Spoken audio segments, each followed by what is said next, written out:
الحمد للہ وکفا وسلام علی عبادہ الذین اصطفى اما بعد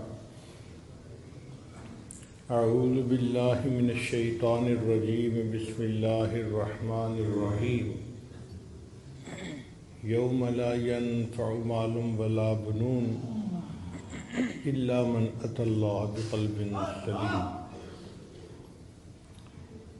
سبحان ربک رب العزۃ عما یصفون وسلام علی المرسلین والحمد للہ رب العالمین اللہم صل علی سیدنا محمد وعلی آل سیدنا محمد وبارک وسلم۔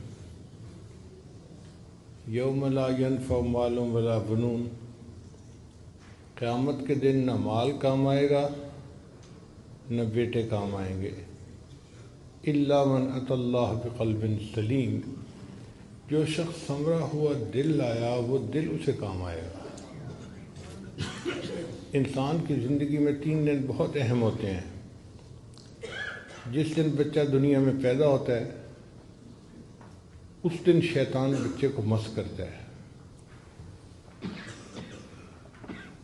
اگر کوئی نیک آدمی پاس ہو تو اس سے بچے کی تحنیک بھی کروانی چاہیے اور ایک کان میں اذان اور دوسرے میں اقامت بھی کروانی چاہیے، اس کی برکت ہوتی ہے بچے کو۔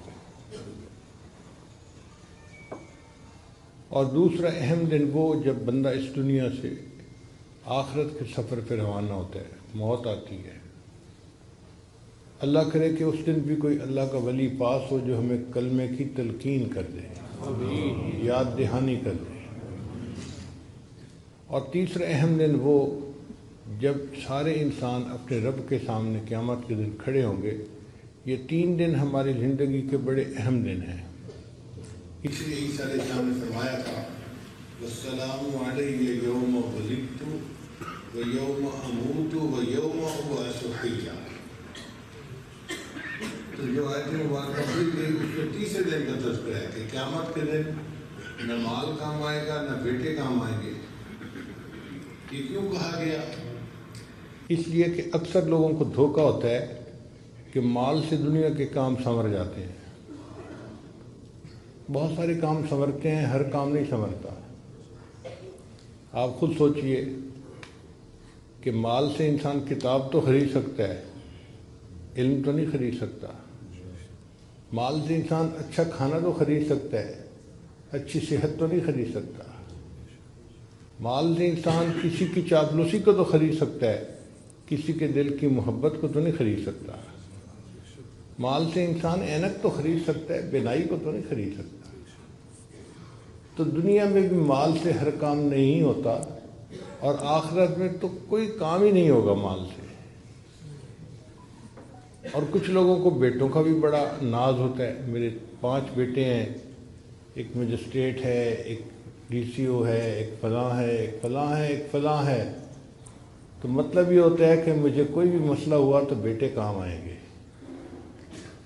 تو اللہ تعالیٰ نے فرما دیا کہ قیامت کے دن کوئی بیٹا کام نہیں آئے گا۔ پھر سوال پیدا ہوتا ہے کہ کیا چیز کام آئے گی؟ اللہ فرماتے ہیں الا من اتی اللہ بقلب سلیم، جو شخص سنورا ہوا دل لایا وہ دل اسے کام آئے گا۔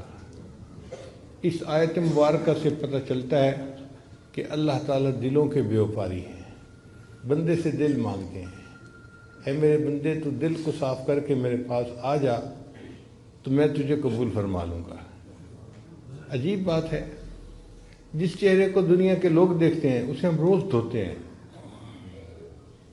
اور جس دل کو اللہ دیکھتے ہیں اس کو صاف کرنے کی فرصت ہی نہیں ہوتی۔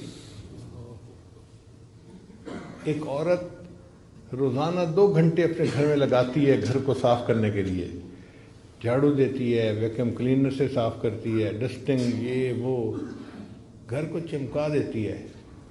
کوئی پوچھے کہ آپ نے اتنی مشقت کیوں اٹھائی، اتنا ٹائم کیوں لگایا؟ اور یہ اگر گھر گندا ہوگا تو خامن مجھ سے ناراض ہو جائے گا۔ اگر ایک عام گھر کے گندا ہونے سے خامن ناراض ہوتا ہے تو یہ دل تو اللہ رب العزت کا گھر ہے، اگر یہ گندا ہوگا تو اللہ تعالیٰ بھی ناراض ہوں گے۔ چنانچہ حدیث مبارکہ ہے، اللہ تعالیٰ ارشاد فرماتے ہیں کہ لا یسعنی ارضی ولا سمائی، نہ میں زمینوں میں سماتا ہوں نہ میں آسمانوں میں سماتا ہوں، میں مومن بندے کے دل میں سما جاتا ہوں۔ تو مومن کا دل اللہ کا گھر ہے، اللہ کا کوٹھا ہے۔ اس دل کو صاف رکھنا یہ ہماری ذمہ داری ہے۔ طالب علم کے ذہن میں سوال پیدا ہوتا ہے کہ جب یہ دل اللہ کا گھر ہے تو اللہ اسے خود ہی صاف کر لے، ہمیں کیوں حکم دیا صاف کرنے کا؟ علماء نے جواب دیا کہ جب گھر کسی کو استعمال کے لیے کرائے پہ دیا جائے تو گھر کو صاف رکھنا مالک کی ذمہ داری نہیں ہوتی، کرایہ دار کی ذمہ داری ہوتی ہے۔ اس لیے دنیا میں اللہ نے ہمیں حکم دیا، میرے بندو تم میرے گھر کو صاف رکھو، اور اگر تم گھر کو گندہ رکھو گے تو پھر میں بھی تم سے ناراض ہو جاؤں گا۔ یہ دل انسان کا عجیب ہے۔ نبی اسلام نے ارشاد فرمایا ان فی جسد بنی آدم لمضغہ، بنی آدم کے جسم میں گوشت کا ایک لوتڑا ہے، اذا فسدت فسد الجسد کلو، جب وہ بگڑتا ہے تو پورے جسم کے اعمال بگڑ جاتے ہیں، اور جب وہ سنورتا ہے تو پورے جسم کے اعمال سنور جاتے ہیں۔ الا وہی القلب، جان لو اس کا نام دل ہے۔ تو دل کے سنورنے سے انسان سنورتا ہے اور دل کے بگڑنے سے انسان بگڑتا ہے۔ اس لیے ہمیں چاہیے کہ ہم اپنے دلوں پر محنت کریں اور اس کو سنواریں۔ آپ بتائیے، اگر آپ دودھ لینے کے لیے جائیں اور برتن کے اندر گندگی لگی ہو تو کیا دودھ دینے والا دودھ دے دے گا؟ وہ کہے گا میاں صاف برتن لاؤ تب میں اس میں دودھ ڈالوں گا۔ جب دودھ ڈالنے والا گندے برتن میں دودھ ڈالنا پسند نہیں کرتا، اللہ تعالیٰ بھی انسان کے گندے دلوں میں اپنے نور کو ڈالنا پسند نہیں فرماتے۔ وہ بھی کہتے ہیں میرے بندو ذرا اس کو چمکاؤ، اس کو ذرا صاف کرو۔ اب اس دل کو صاف کرنا یہ ہماری ذمہ داری ہے۔ یہ دل کیسے صاف ہوتا ہے؟ ذکر سے صاف ہوتا ہے۔ فکر کی گندگی ذکر سے دور ہوتی ہے۔ حدیث مبارکہ میں ہے کہ جب بندہ گناہ کرتا ہے تو دل پہ داغ لگ جاتا ہے، نیکی کرتا ہے تو دھل جاتا ہے وہ داغ، اور اگر پھر گناہ کرتا ہے تو اور داغ لگ جاتے ہیں، حتیٰ کہ داغ لگتے لگتے لگتے وہ دل بالکل ہی سیاہ ہو جاتا ہے۔ آج ہم اپنے دلوں کا جائزہ لیں تو ہمیں ایسے ہی نظر آئے گا کہ اتنے گناہ کیے کہ اب یہ دل سیاہ ہو گیا۔ پھر یہ دل سخت ہو جاتا ہے۔ جب ایک طویل مدت غفلت کی گزر جائے نا، اس کا نتیجہ یہ نکلتا ہے کہ دل سیاہ ہو جاتا ہے، دل سخت ہو جاتا ہے۔ زمین کا معاملہ بھی ایسی ہے، اگر کسی زمین پر کاشت نہ کی جائے لمبا عرصہ تو زمین سخت ہو کے بیکار ہو جاتی ہے۔ یہ دل کی زمین بھی ایسی ہے، اس پر محنت نہ کی جائے تو یہ غفلت کی وجہ سے دل سخت ہو جاتا ہے۔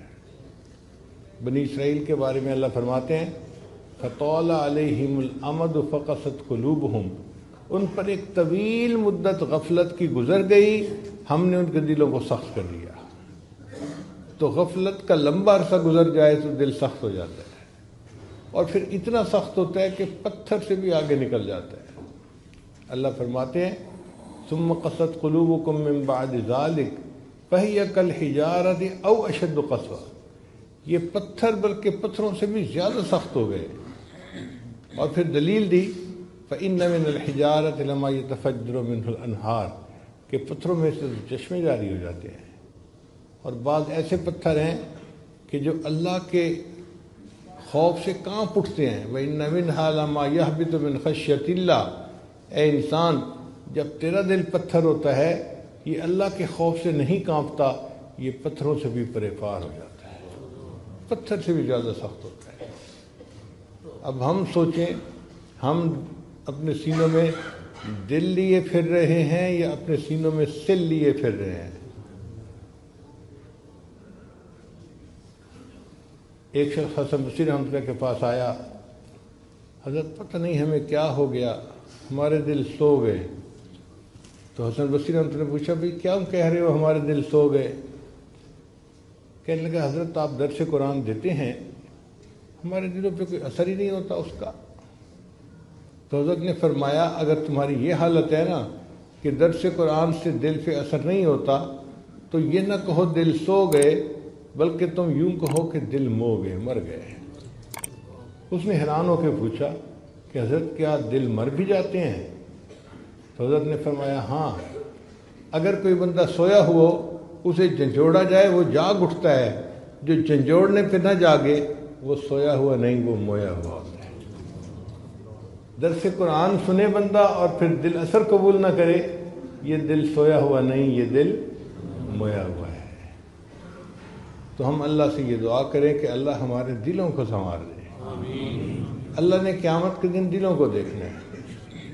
ان اللہ لا ينظر الى صورکم ولا الى اموالکم، اللہ تعالیٰ نہیں دیکھتے تمہاری شکلوں صورتوں کو اور نہیں دیکھتے تمہارے مال پیسے کو، وَلَٰكِن يَنظُرُ إِلَىٰ قُلُوبِكُمْ وَأَعْمَالِكُمْ، اللہ تمہارے دلوں کو دیکھتے ہیں، تمہارے اعمال کو دیکھتے ہیں۔ ہم اللہ کا ذکر اتنا کریں کہ ہمارا دل اللہ کی محبت سے بھر جائے، لبریز ہو جائے، ایسی زندگی ہو کہ اللہ دل میں آ جائے، اللہ دل میں سما جائے، بلکہ سچ عرض کروں کہ اللہ دل میں چھا جائے، ایسی زندگی ہو، پھر اللہ تعالیٰ بندے سے خوش ہوتے ہیں۔